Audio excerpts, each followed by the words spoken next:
ஓம் ஸ்ரீ பிரித்யங்கரா தேவியே போற்றி போற்றி. நல்லதே நினைப்போம், நல்லதே நடக்கும். சக்தி பிரித்யங்கரா குழந்தைகளுக்கு இந்த தாயின் ஆசீர்வாதம் என்றுமே முழுமையாக கிடைக்கட்டும்.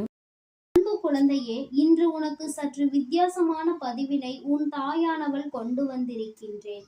என் தங்கமே, உன்னுடைய வாழ்க்கையில் நீ உயிராக நினைக்கின்ற உறவு ஒன்று, உனக்கே தெரியாமல் எழுதி வைத்த கடிதம் ஒன்று இந்த தாயானவள் என் கைகளில் சிக்கி இருக்கின்றது. அந்த கடிதத்தில் என்ன இருக்கிறது என்பதை நான் உனக்கு இப்பொழுது தெரிவிக்கப் போகின்றேன்.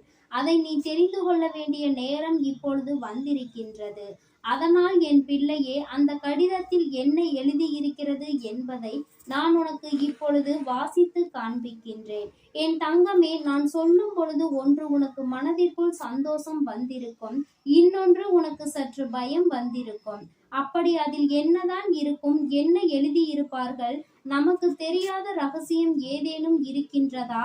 நம்மை விட அதிகமாக இவர்கள் நம் மீது ஏதேனும் கோபம் கொண்டிருக்கிறார்களா என்று என் குழந்தை நீ சிந்திக்கின்றாய். என் தங்கமே, நிச்சயமாக உன்னுடைய இத்தனை கேள்விகளுக்குமான பதில் என்னிடத்தில் இருக்கின்றது.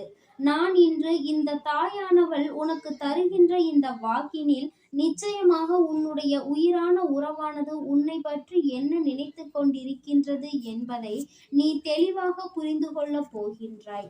என் குழந்தையே, நான் சொல்வதை நீ ஏற்றுக்கொண்டாலும் ஏற்றுக்கொள்ளாவிட்டாலும் பரவாயில்லை. நான் சொல்வது மட்டும்தான் உண்மை. என் தங்கமே, நான் இன்று உன்னுடைய வாழ்க்கையில் ஒரு மிக முக்கியமானதொரு செய்தியினை தான் கொண்டு வந்திருக்கின்றேன். இந்த செய்திக்காக தான் நீ காத்து கொண்டிருக்கிறாய் என்று கூட சொல்லலாம். ஒருவேளை நீ என்னிடத்தில் இருந்து வேண்டாமல் இதனை எதிர்பார்க்காமல் இருந்திருக்கலாம். ஏன் என்றால் உன் தாயானவள் நான் உனக்கு இந்த செய்தியை கொண்டு வருவேன் என்று நீ நிச்சயமாக எதிர்பார்க்கவில்லை. இந்த தாயானவள் இன்று உனக்கு கொடுக்கின்ற இந்த செய்தி நிச்சயமாக உனக்கு மனதிற்குள் நிம்மதியை கூட கொடுத்து விடலாம். ஏன் என்றால் ஒருவர் மனதில் என்ன இருக்கிறது என்று தெரியாமல் குழப்பத்தோடு வாழ்வதை விட இதுதான் இருக்கிறது என்பதை தெளிவாக தெரிந்து கொண்டால் போதும் அல்லவா? அந்த தெளிவினை தான் நான் உனக்கு தருவதற்காக இன்று வந்திருக்கின்றேன். என் தங்கமே, நீ சில நாட்களாக உன்னுடைய வாழ்க்கையில் நடக்கின்ற சில பிரச்சனைகளினால் மனம் நொந்து போய் இருக்கின்றாய். அந்த நேரத்தில் உன்னுடைய வாழ்க்கை துணையானது அங்கே என்ன செய்து கொண்டிருக்கிறார்கள், உன்னுடைய உயிரான உறவு அங்கே என்ன செய்து கொண்டிருக்கின்றார்கள், அவர்களின் மனதில் என்ன விஷயங்கள் ஓடிக்கொண்டிருக்கிறது, அவர்கள் எதை பற்றி சிந்திக்கிறார்கள், நீ மட்டும் இங்கு தனியாக கஷ்டப்பட்டு கொண்டிருக்கின்றாயே, இவை எல்லாவற்றையும் பற்றி மட்டுமே நீ சிந்தித்து கொண்டிருக்கின்றாய். என் தங்கமே, இவ்வாறு யோசித்த பொழுதுதான் நான் அவர்களினுடைய நடவடிக்கைகளை கண்காணிக்க ஆரம்பித்தேன். அப்பொழுதுதான் இவர்கள் உனக்காக எழுதி மறைத்து வைத்திருந்த ஒரு கடிதத்தை கண்டு கொண்டேன். அதை வாசிக்கும் பொழுது உன் தாயானவள் எனக்கே கண்கள் கலங்கிவிட்டது. அவர்களின் உள்ளுணர்வுகளை அப்படியே அதில் கொட்டி தீர்த்திருந்தார்கள். என் குழந்தையே, நான் இப்பொழுது அதை உனக்கு முழுமையாக வாசித்து காண்பிக்கிறேன். என்னவென்று தெரிந்தால் உன் கண்களில் இருந்தும் கண்ணீர் கசியும். என் கண்ணே, நம் வாழ்க்கையில் எத்தனையோ எண்ணங்களை தாண்டி இந்த நிலைமைக்கு நாம் வந்திருக்கின்றோம். அப்படி இருந்தும் சில சந்தர்ப்ப சூழ்நிலைகள் சந்தோஷம் என்பது நமக்கு முழுமையாக கிடைக்க விடாமல் செய்துவிட்டது. முழுமையான சந்தோஷத்தை அனுபவிக்கிறோம் என்று நினைக்கும் பொழுதே அடுத்தடுத்து உடனடியாக ஏதேனும் ஒரு கஷ்டம் தலையில் இடியாய் வந்து விழுகின்றது. உனக்கு முழுமையான சந்தோஷத்தை கொடுக்க என்னால் முடியவில்லை என்கின்ற பயம் எனக்கு வந்து விட்டது. நான் இந்த வாழ்க்கையின் மீது எந்த அளவிற்கு அன்பு வைத்திருக்கின்றேனோ அதைவிட அதிகமான அன்பினை உன் மீது வைத்திருக்கின்றேன். எது நடந்தாலும் அது உன்னை காயப்படுத்தாமல் நடக்க வேண்டும் என்று நினைக்கின்றேன்.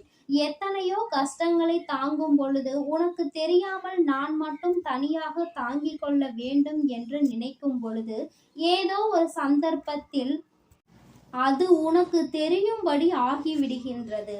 அந்த நேரத்தில் என்னுடைய மனது படுகின்ற வேதனை என்னவென்பதை நான் நிச்சயமாக என்னால் மட்டும்தான் உணர முடியும். நீ இப்பொழுது என் மீது கொண்டிருக்கின்ற அன்பு எத்தனை பெரியது என்பது எனக்கு தெரியும். நீ என் மீது உயிரை வைத்திருக்கிறாய் என்பதும் எனக்கு தெரியும். அப்படி இருக்கும் பொழுது நான் எந்த விதமான சூழ்நிலையிலும் உன்னை காயப்படுத்தி விடக்கூடாது என்று நினைக்கின்றேன். ஆனால் என்னுடைய சந்தர்ப்ப சூழ்நிலைகள் சில நேரங்களில் அப்படி உன்னை காயப்படுத்தி விடுகிறது. ஆனால் எல்லாவற்றையும் புரிந்து கொண்டு மனதிற்குள் எத்தனை சோகங்களும் வேதனைகளும் இருந்தாலும் எல்லாவற்றையும் மறைத்து கொண்டு என் மீது உண்மையான அன்பினை மட்டும்தான் நீ வெளிப்படுத்தி கொண்டிருக்கின்றாய். உன்னுடைய இந்த அன்பு, நீ என் மீது காட்டுகின்ற இந்த வெளிப்படையான அன்பு நிச்சயமாக என்னை எப்பொழுதுமே மெய்சிலிர்க்க வைத்து கொண்டு இருக்கின்றது. இதற்கு கைமாறாக நான் உனக்கு என்ன செய்ய போகிறேன் என்று தெரியவில்லை. ஆனால் ஒன்று, என் உயிர் இந்த உடலில் இருக்கும் வரை நான் உனக்கு என்றுமே நன்றி கடன் பட்டுதான் இருப்பேன். இதனால் தான் உனக்கு சில விஷயங்களை இத்தனை நாட்களும் சொல்லாமல் இருந்தேன்.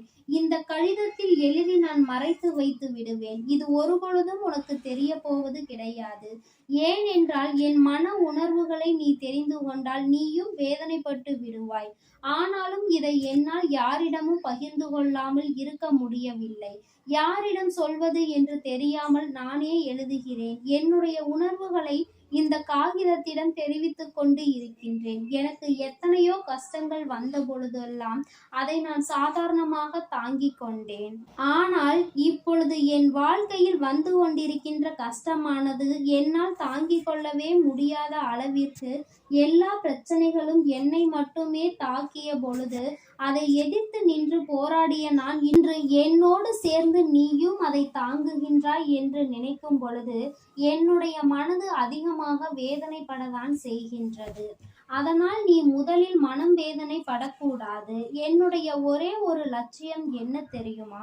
எந்த ஒரு சூழ்நிலையிலும் உன்னை கண் கலங்க விடாமல் பார்த்து கொள்ள வேண்டும். எனக்காக எந்த விதத்திலும் நீ காயம் படக்கூடாது. அதுபோல இது நாள் வரையிலும் நான் உனக்கு கொடுத்த காயங்களுக்கும் நான் மன்னிப்பு கேட்கிறேன்.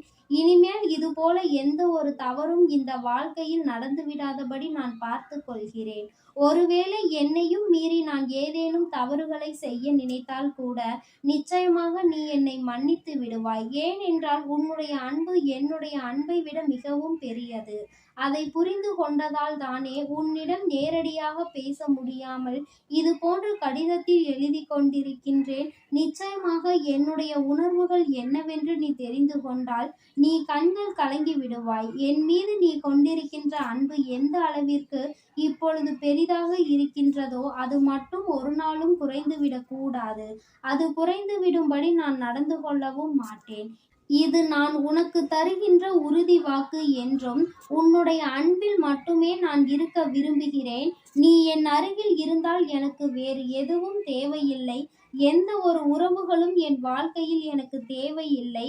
இப்படிக்கு உன்னுடைய உண்மையான அன்பான உறவு என்று உன்னுடைய உயிரான அந்த உறவு எழுதியிருந்தார்கள். என் தங்கமே, உன் வாழ்க்கையில் இதுவரை நடந்த தவறுகள் அனைத்தும் அவர்கள் மனதறிந்து செய்யவில்லை. ஏதோ சந்தர்ப்ப சூழ்நிலைகளினால் சில தவறுகளை அவர்கள் செய்திருக்கின்றார்கள். இந்த தவறுகளை எல்லாம் நீ மன்னித்து விட வேண்டிய மனப்பக்குவம் நிச்சயமாக உனக்கு இருக்க வேண்டும். என் குழந்தையே, இது ஒன்றை நீ கடந்து வந்து விட்டால் போதும். இந்த வாழ்க்கையில் உனக்கு சந்தோஷமானது என்றுமே நிலைத்து நிற்கும். வாழ்க்கையில் உனக்கு இது நாள் வரையிலும் ஏற்பட்ட கஷ்டங்கள் எல்லாமே இனி இல்லாமல் உன்னுடைய துணையோடு நீ சந்தோஷமாக வாழ வேண்டும். அவர்கள் மறைத்து வைத்த கடிதம் உன் கண்களுக்கு ஒரு நாளும் படப்போவது கிடையாது. நான் என் கண்களில் பட்டதால் தான் உனக்கு அதனை சொல்லிவிட்டேன். இனிமேலும் இதை பற்றி நீ வேதனைப்படாமல் உன்னுடைய துணை உன் வாழ்க்கையில் உனக்கு நல்லதை மட்டுமே நினைக்கிறார்கள் என்பதை நீ புரிந்து கொண்டால் போதும். என்றுமே உனக்கு சந்தோஷமானது நிலைத்து நிற்கும். மன அமைதி என்றும் கிடைக்கும். தேவையில்லாமல் உன்னை போட்டு குழப்பிக் கொள்ளாமல் இந்த வாழ்க்கையில் உனக்கானதை நீ சரியாக பெற்றுக்கொள். யாருடைய வார்த்தைகளுக்கும் மதிப்பு கொடுத்து உன்னுடைய வாழ்க்கையை நீ தொலைத்து விடாதே. என்றும் உனக்கு இந்த தாயானவளினுடைய அன்பு நிலைத்து இருக்கும். உன் வாழ்க்கையில் எந்த சோதனைகளும் வராமல் நான் உன்னை பார்த்து கொள்வேன். என் அன்பு பிள்ளைக்கு இந்த தாயானவளினுடைய ஆசீர்வாதங்கள் எப்பொழுதும் முழுமையாக இருக்கும். என் தங்கமே, அதனால் நீ எதற்காகவும் கலங்காதே. எதை நினைத்தும் வருந்தாதே. நீ நல்லதையே நினைத்தால் உன் வாழ்வில் எல்லாம் உனக்கு நல்லதாக மட்டுமே நடக்கும். என் அன்பு குழந்தைக்கு இந்த சக்தி பிரித்யங்கராவின் அன்பும் ஆசீர்வாதமும் முழுவதுமாக கிடைக்கும். ஓம் ஸ்ரீ பிரித்யங்கரா தேவியே போற்றி போற்றி. ஓம் ஸ்ரீ பிரித்யங்கரா தேவியே போற்றி போற்றி.